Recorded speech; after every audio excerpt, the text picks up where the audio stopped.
Assalamualaikum warahmatullahi wabarakatuh. Perkenalkan, nama saya Muhammad Rizky Agung Wibuna.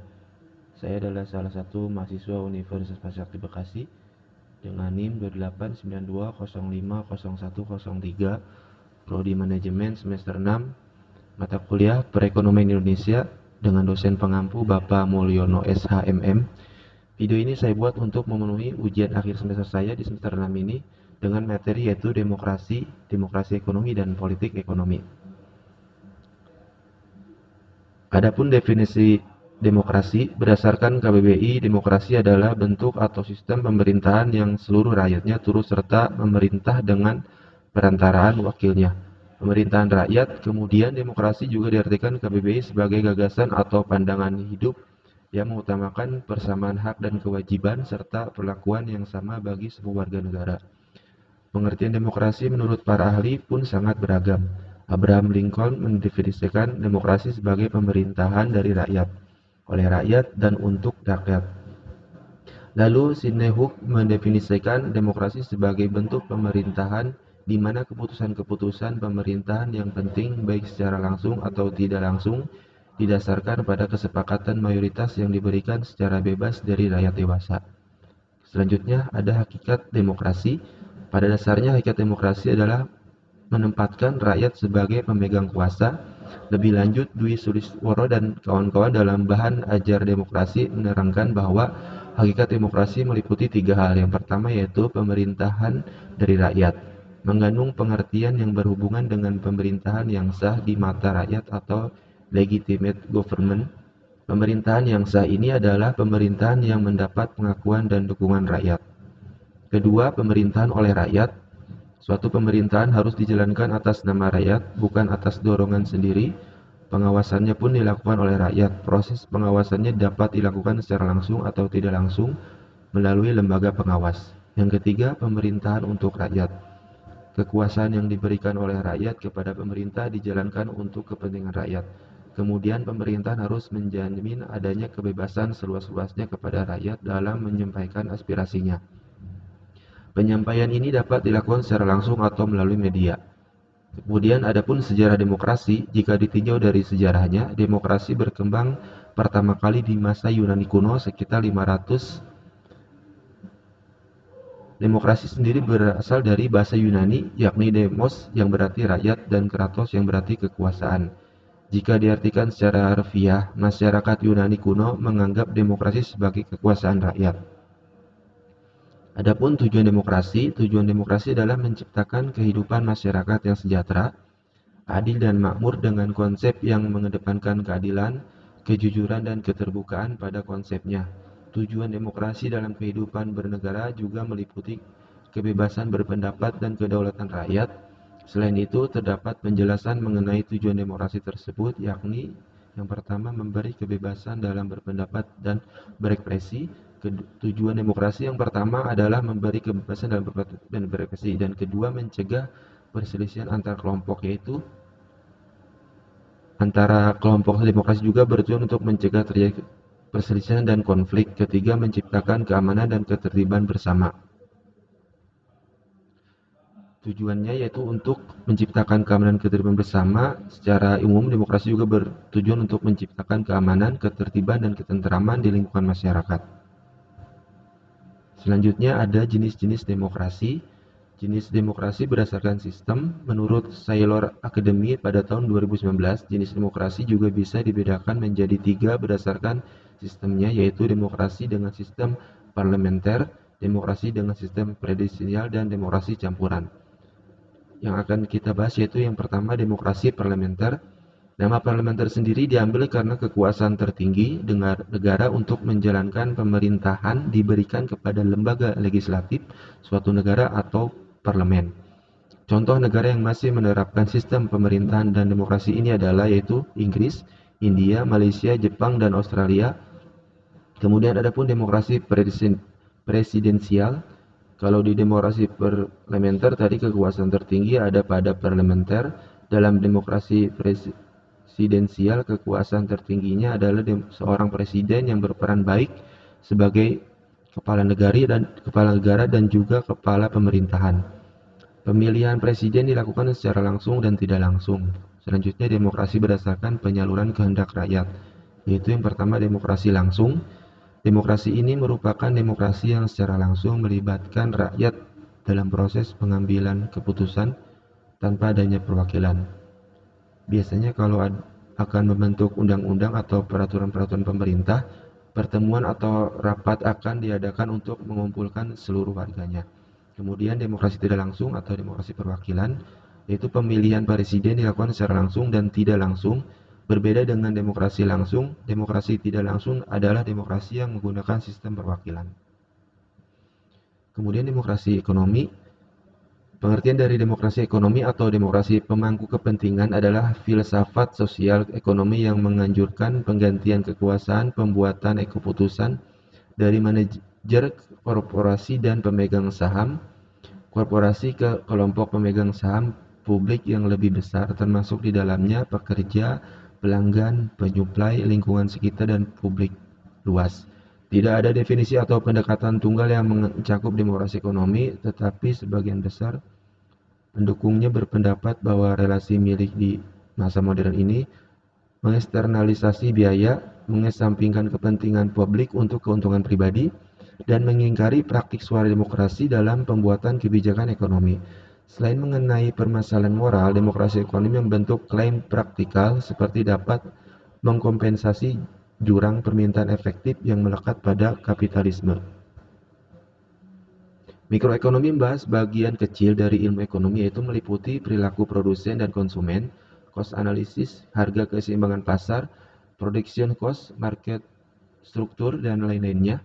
Kemudian makroekonomi meliputi pembahasan yang jauh lebih kompleks dan luas, yaitu sesuatu yang bersifat agregat dalam ekonomi. Pembahasan ini mencakup inflasi dan deflasi serta berbagai sebab musababnya, pendapatan nasional, pengangguran, balance of payment atau neraca pembayaran, perdagangan luar negeri, dan lain-lainnya. Permasalahan dalam bidang ilmu ekonomi secara umum yang pertama adanya sesuatu barang goods yang semakin lama jumlahnya semakin sedikit, di mana ini secara otomatis membuat harga barang tersebut harus mengalami kenaikan, contohnya minyak dan gas serta luas tanah. Kedua, jumlah penduduk yang semakin lama semakin meningkat, namun ketersediaan sandang, pangan, dan papan tidak selalu tersedia dalam jumlah yang mencukupi. Kondisi ini berakibat ketidakseimbangan neraca pembayaran balance of payment, seperti pada impor bisa lebih meningkat dan ekspor lebih rendah. Kondisi ini terjadi pada saat kemampuan suatu negara untuk memproduksi tidak sesuai dengan permintaan. Demokrasi ekonomi dapat pula diartikan sebagai kedaulatan ekonomi yang berada di tangan rakyat. Dalam hal ini, rakyatlah yang berhak menentukan tiga masalah untuk utama ekonomi, yaitu apa yang harus diproduksi, what, bagaimana memproduksi, how, dan untuk siapa barang dan jasa yang diproduksi, for whom. Demokrasi ekonomi menghindari terjadinya sistem ekonomi liberalis, etatisme, dan pemusatan kekuatan ekonomi pada satu kelompok atau monopoli. Sistem ekonomi liberal harus dihindari karena menimbulkan eksploitasi dan pengisapan terhadap sesama manusia. Sistem etatisme di mana ekonomi dikuasai oleh negara juga harus dihindari karena etatisme dapat mematikan usaha-usaha di luar sektor negara seperti usaha swasta, koperasi, dan usaha kecil. Pada sistem demokrasi ekonomi, pemerintah dan seluruh rakyat, baik golongan ekonomi lemah maupun pengusaha yang aktif dalam usaha untuk mencapai kemakmuran bangsa, ada 4 komponen yang sangat penting untuk memperluas pandangan demokrasi ekonomi. Yang pertama, tempat kerja dan hak kerja yang mencakup tingkat perlindungan dan ketidakamanan kerja, partisipasi karyawan dan sikap manajerial. Kedua, derajat demokrasi ekonomi asosiasi yang melibatkan tingkat organisasi serikat pekerja, organisasi pengusaha, dan kepemilikan kolektif seperti presentasi, koperasi, dan serikat kredit. Ketiga, distribusi kekuatan pengambilan keputusan ekonomi.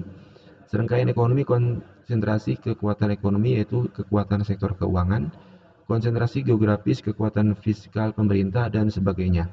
Keempat, transparansi dan keterlibatan demokratis dalam pengambilan keputusan ekonomi makro, misalnya tingkat mitra sosial yang berbeda dalam pengambilan keputusan, akuntabilitas dan tingkat korupsi dan transparansi bank sentral.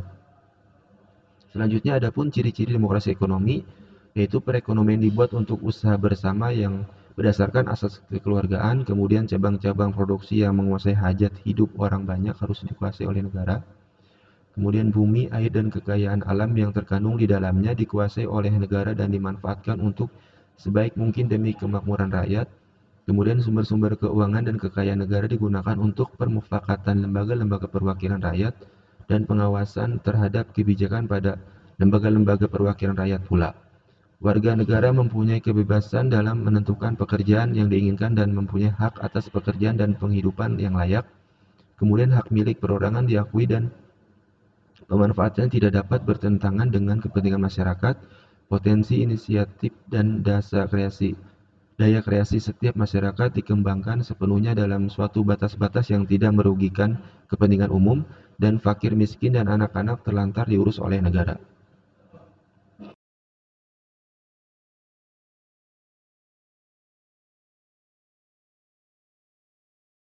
Dan hubungan dengan hukum dan pemerintah.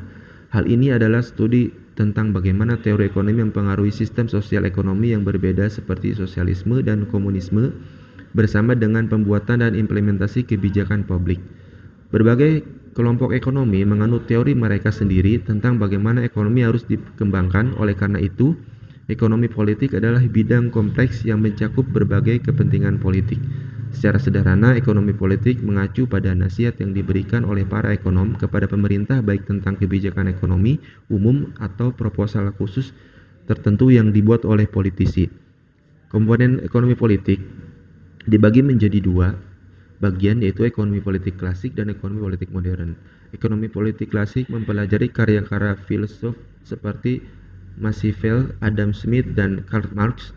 Ekonomi politik modern di sisi lain mempelajari karya filsuf ekonomi dan ilmuwan politik modern seperti John Maynard Keynes, Milton Friedman, dan Friedrich Hayek. Untuk mencapai hasil yang diinginkan, studi tentang ekonomi politik berfokus pada tiga bidang utama. Yang pertama, studi interdisipliner. Dari sudut pandang interdisipliner, ekonomi politik berfokus pada ekonomi, sosiologi, dan ilmu politik untuk memahami bagaimana sistem ekonomi, institusi politik, dan lingkungan saling mempengaruhi dan mempengaruhi. Tiga bidang studi interdisipliner meliputi model ekonomi dari proses politik, ekonomi politik internasional dan bagaimana pengaruhnya terhadap hubungan internasional, dan alokasi sumber daya dalam sistem ekonomi yang berbeda. Kemudian yang kedua, politik ekonomi baru. Bidang ekonomi politik baru memperlakukan kebijakan ekonomi sebagai keyakinan atau tindakan yang harus didiskusikan lebih lanjut daripada sebagai kerangka kerja yang perlu dianalisis. Ini menyatukan ideologi ekonomi klasik dan kemajuan baru di bidang politik dan ekonomi. Pendekatan tersebut menolak cita-cita lama tentang agensi dan kepentingan negara dan pasar dan bertujuan untuk mendorong perdebatan politik tentang keinginan dan kebutuhan masyarakat. Yang ketiga, politik ekonomi internasional. Kajian ekonomi politik internasional juga dikenal sebagai ekonomi politik global, menganalisis hubungan antara ekonomi dan hubungan internasional. Ini menggunakan ide-ide dari ekonomi, sosiologi, dan ilmu politik. Ekonomi politik internasional berfokus pada bagian negara dan institusi menggunakan interaksi ekonomi global untuk membentuk sistem politik.